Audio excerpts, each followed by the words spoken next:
Assalamualaikum warahmatullahi wabarakatuh. Kita mulai dengan membaca basmalah. Alhamdulillahirabbil alamin. Allahumma shalli wa sallim ala Muhammad wa ala alihi wa ashabihi ajma'in. Amma ba'd. Qala Allah Ta'ala fil Qur'anil Karim. A'udzu billahi minasy syaithanir rajim. Bismillahirrahmanirrahim. Inni tawakkaltu 'ala Allahi rabbi wa rabbikum. Ma min dabbatin illa huwa akhidhum binasiyatiha. Inna rabbi ala siratim mustaqim. Inni sesungguhnya aku tawakkaltu 'ala Allah, bertawakal kepada Allah. Rabbi wa rabbikum, Rabbku dan juga Rabb kamu. Ma min dabbah, tidaklah ada yang melata, illa huwa akhidhum binasiyatiha, melainkan dialah yang menarik ubun-ubunnya. Inna rabbi, sesungguhnya Rabbku, ala siratim mustaqim, di atas jalan yang lurus. Ma'asyiral muslimin rahimani wa rahimakumullah. Seperti biasa hadirin, hal pertama yang kita lihat dulu adalah munasabah, keterkaitan ayat 56 surat Hud tadi dengan rangkaian ayat-ayat sebelumnya, khususnya sejak ayat 50. Di dalam rangkaian ayat-ayat itu hadirin tergambar untuk kita betapa beraninya Nabi Hud alaihi salam menghadapi penentangan kaum Ad. Kaum Ad adalah kaum yang diberi anugerah oleh Allah, memiliki tubuh yang kuat, mampu menaklukkan negeri-negeri lain, mampu memakmurkan negerinya sendiri melalui pertanian sesuai dengan kondisi daerahnya. Artinya kaum Ad adalah kaum yang saat itu, untuk ukuran konteks saat itu, kaum yang sedang berada di puncak kejayaannya. Badan kuat, negeri lain tunduk, negerinya pun makmur. Tapi sayang hadirin, kaum Ad ini mengulang lagi kesalahan nenek moyang mereka, kaum Nabi Nuh alaihissalam yang membangkang. Apa kesalahan kaum Nabi Nuh? Syirik. Kaum Ad juga mengulangi lagi. Padahal harusnya mereka tahu bagaimana nasib nenek moyang mereka, kaum Nabi Nuh yang membangkang. Karena jarak mereka sekitar 3 generasi. Ad bin Iram bin Syam bin Nuh. Ini jalur keturunan kaum Ad. Mereka anak cucu dari Ad. Ad ini bin Iram bin Syam bin Nuh. Tapi sayang, kesalahan nenek moyang mereka ulangi lagi. Syirik mereka lakukan lagi.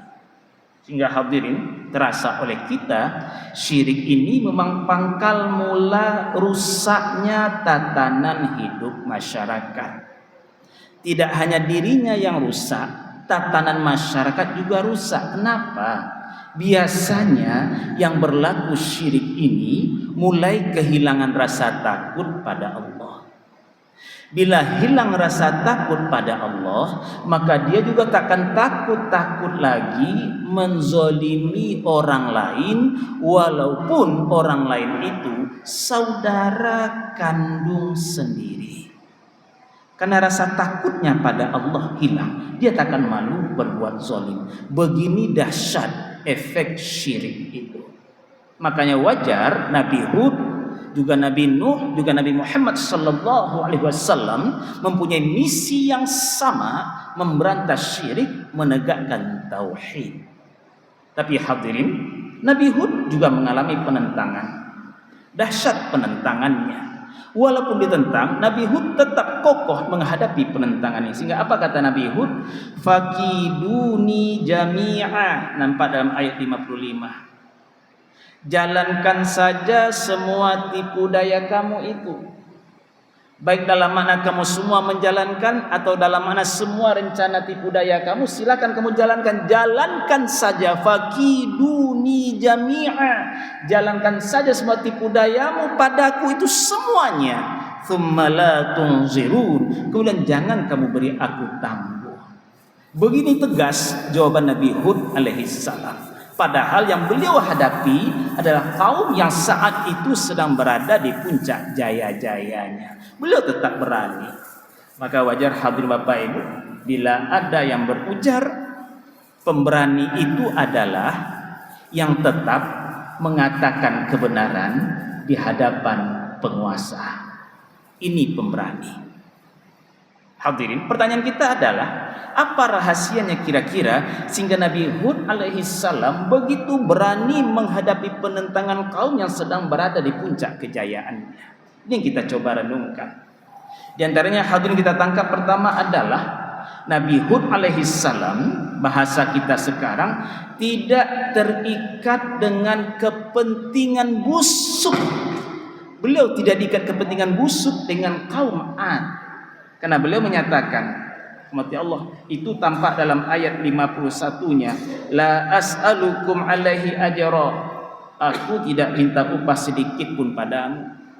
Begini sikap Nabi Hud, sehingga wajar beliau berani menyampaikan kebenaran walau di hadapan orang yang sedang berada di puncak kejayaannya. Aku tidak minta upah sedikit pun padamu, alias aku tidak punya kepentingan busuk sedikit pun. Karena hadirin, kalau seseorang punya kepentingan busuk, maka bisa saja sebelum kepentingannya didapat, dia berkowar-kowar, tegakkan keadilan, perhatikan wong cilik. Tapi bila kepentingannya telah didapat, jabatannya diraih, dia mungkin saja diam, bahkan menjilat penguasanya sendiri. Walau keadilan tetap belum ditegakkan dan wong cilik ditipu oleh wong licik. Begini rupanya berbahaya, punya kepentingan busuk. Di sini pula hadirin wajar kita dan kita temukan jawaban mengapa kita lihat kenyataan ada orang yang pendidikannya lebih tinggi tapi dia tetap tunduk di hadapan orang lain yang pendidikannya levelnya tidak setinggi dia, hanya karena orang ini punya kekuasaan. Sepanjang apapun titel pendidikannya, dia tetap tak lagi berani menyampaikan kebenaran di hadapan orang yang dijilatnya. Sama halnya dengan kisah Haman yang hadirin, kecerdasannya tidak digunakan untuk meluruskan Fir'aun, tapi digunakan untuk menjilat Fir'aun. Bahayanya punya kepentingan busuk. Kalau begitu sebagai muslim, berhati-hatilah kita memilah siapa punya kepentingan busuk dan siapa yang tulus memperjuangkan nasib rakyat ini. Nabi Hud tidak punya kepentingan busuk dan terasa oleh kita beliau begitu lantang menyampaikan kebenaran. Yang kedua hadirin, kita temukan rahasia Nabi Hud sehingga berani menyampaikan kebenaran di hadapan kaum yang sedang berada di puncak kejayaannya. Apa rahasia lain? Kita simak ayat tadi. Inni tawakkaltu 'ala Allah. Sesungguhnya aku bertawakal kepada Allah.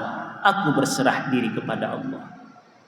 Allah itu Rabbi, Allah itu Rabbku. Tidak hanya Rabbku, Allah itu juga wa Rabbiku, Allah itu juga Rabb kamu. Aku bertawakal pada Allah, aku berserah pada Allah. Kamu memang orang-orang hebat, kamu memang orang-orang kuat. Kebenaran ini tetap aku sampaikan. Pertama, karena aku tidak punya kepentingan busuk dengan kamu. Dan yang kedua, dan ini yang sangat jelas, aku berserah pada Allah.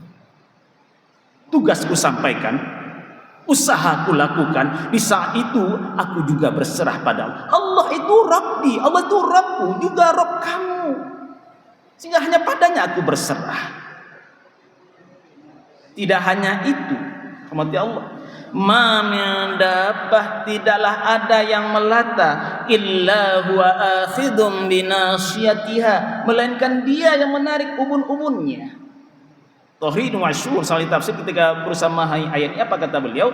Ini menunjukkan betapa dia maha kuasa, sehingga tidak ada pun yang luput dari kekuasaannya, tidak ada yang melata kecuali dia yang menarik ubun-ubunnya karena dia begitu berkuasa. Kalau begitu aku berserah pada Allah. Allah itu Rabbku dan juga Rabb kamu. Dia maha kuasa dan tidak ada yang akan menimbulkan ketenangan kecuali berserah pada yang Maha Kuasa. Sekuasa-kuasanya kamu wahai kaum Ad, kekuasaan kamu itu tidak ada apa-apanya dibandingkan kekuasaan Rabbku. Dia yang Maha Kuasa, bahkan kamu sendiri dia yang menguasai. Inni tawakkaltu 'alallah. Hadirin, ini rahasia berikut yang kita temukan dari tadi pertanyaan kita tadi. Bagaimana bisa Nabi Hud begitu berani menyampaikan kebenaran di hadapan yang sedang berada di puncak kejayaan, sementara kita saja mohon maaf, mungkin sebagai orang tua tak lagi berani mengingatkan langkah anak yang salah. Anak tak sholat subuh, anak meninggalkan sholat secara sengaja, terkunci mulut orang tua mengingatkan. Karena bisa saja, mohon maaf, karena kita merasa diikat oleh uang belanja yang dikirimkan anak selama ini. Sementara kita mungkin sebagai nenek mama tak lagi berani mengingatkan kemenakan, padahal tahu langkah kemenakan salah. Rahmati Allah, di antaranya yang sering menjadi tren sekarang adalah ada walimah, ada pesta pernikahan. Tidak jarang di situ disajikan joget-joget yang mengundang syahwat, pakaian-pakaian yang mengundang syahwat. Sementara di situ ada mamanya, ada alim ulamanya, ada cendik-cediakianya. Mengapa kita tak berani? Bisa saja masalah kita pertama diikat oleh kepentingan, terhimpit lidah. Nabi Hud tidak. Yang kedua, hadirin, ini tawakkaltu 'ala Allah, beliau berserah diri pada Allah. Kalau begitu wajar bila dikatakan ternyata berserah diri pada Allah ketika sedang berusaha tetap berserah diri pada Allah, selesai berusaha tetap berserah diri pada Allah. Karena berserah diri ini, tawakkaltu ini harusnya menimbulkan ketenangan. Tidakkah ini kita butuhkan? Menimbulkan ketenangan ketika tetap mengingatkan langkah anak yang salah, tetap mengingatkan langkah kemenakan yang salah, tetap mengingatkan langkah pemimpin yang salah, bukan seperti Haman yang menjilat Fir'aun. Nabi Hud tidak menjilat-jilat kaum. Tawakal menimbulkan ketenangan. Tapi hadirin, bila kita renungkan dari sikap Nabi Hud ini, tawakal beliau itu bukan berarti pasrah kalah. Tidak. Ciri khas orang bertawakal, kalau kita renungkan dari sikap Nabi Hud alaihissalam adalah ciri khas beliau tetap berusaha. Orang bertawakal itu berusaha. Seraya berusaha, dia berserah diri pada Allah. Karena tawakal itu bukan pasrah kalah. Bagaimana bisa kita bertawakal, kata kita, dan menimbulkan ketenangan, kita sendiri tak mau berusaha. Contoh, aku bertawakal sajalah pada Allah, dapat rezeki hari ini, dapat, kalau tidak. Sementara kedai tidak dibukanya, dagang tidak dijalankannya, tapi bertameng dibeli kata aku bertawakal pada Allah. Sikap Nabi Hud tidak. Tawakal itu bukan pasrah kalah, menyerta tidak, tapi berusaha. Berikutnya hadirin, tawakal mendatangkan ketenangan. Kalau kita renungkan dari pesan ayat dan hadis, tawakal mendatangkan ketenangan, berserah diri mendatangkan ketenangan ketika langkah yang salah kita perbaiki. Bagaimana bisa kita berharap tenang, berserah diri pada Allah, sementara dosa kita sendiri tidak kita perbaiki, tidak kita mohon ampun. Aku bertawakal pada Allah, salah kita sendiri tidak kita mohon ampun. Contoh hadirin, bagaimana bisa kata tawakal mendatangkan ketenangan ketika kita sedang dililit hutang? Mati Allah, apalagi zaman sekarang, cara-cara orang berhutang dahsyat, diantara melalui pinjol. Kalau kita cermati, saling mengingatkan kita Bapak Ibu, mudah-mudahan kita dihindari dari pinjol ini, karena bahasa orang dahulu, pinjol ini rentenir, tengkulak tempo dulu. Yang kita sorot mungkin berhutang sesama kita, terjerat hutang sesama kita. Tawakal baru mendatangkan ketenangan. Pertama, ada usaha kita, berusaha keras untuk membayarnya sebatas kemampuan kita. Yang kedua hadirin, ada niat kita untuk membayar, sehingga bila sampai tempo waktunya kita belum mampu membayar, tolong temui pihak tempat kita berpiutang, bicarakan baik-baik. Jangan malah menghilang dengan alasan aku bertawakal pada Allah, tapi menghilang ketika berhutang lunak gigi daripada lidah, ketika membayar dihubungi pun susah. Bagaimana kata tawakal menimbulkan ketenangan? Di sini ingat kita pesan Nabi, man akhadha amwalan nas, siapapun yang mengambil harta manusia, yuridu adaaha, dia ingin membayarnya, addallahu an, Allah bantu dia membayarnya. Wa man akhadha amwalan nas, siapapun yang mengambil harta manusia, yuridu itslafaha, dia ingin menghancurkannya, menggelapkannya, membawa lari malam, atslafahullah, Allah terlebih dahulu menghancurkannya. Sehingga salah langkah, perbaiki. Temui orang yang berpiutang, ceritakan baik-baik, bicara baik-baik. Mudah-mudahan Allah beri hidayah di hati tempat kita berpiutang. Ada ajaran Islam, kalau yang berhutang belum mampu bayar, coba beri tangguh dia dulu, bukan menghilang. Dua rahasia utama kita temukan dari sikap Nabi Hud alaihissalam. Mengapa begitu berani menyampaikan kebenaran di hadapan yang sedang jaya berkuasa. Pertama, beliau tidak diikat oleh kepentingan musuh. Dan yang kedua, beliau bertawakal kepada Allah. Bagaimana selanjutnya? Semoga Allah izinkan kita melanjutkan pembicaraannya. Astaghfirullahalazim. Wassalamualaikum warahmatullahi wabarakatuh.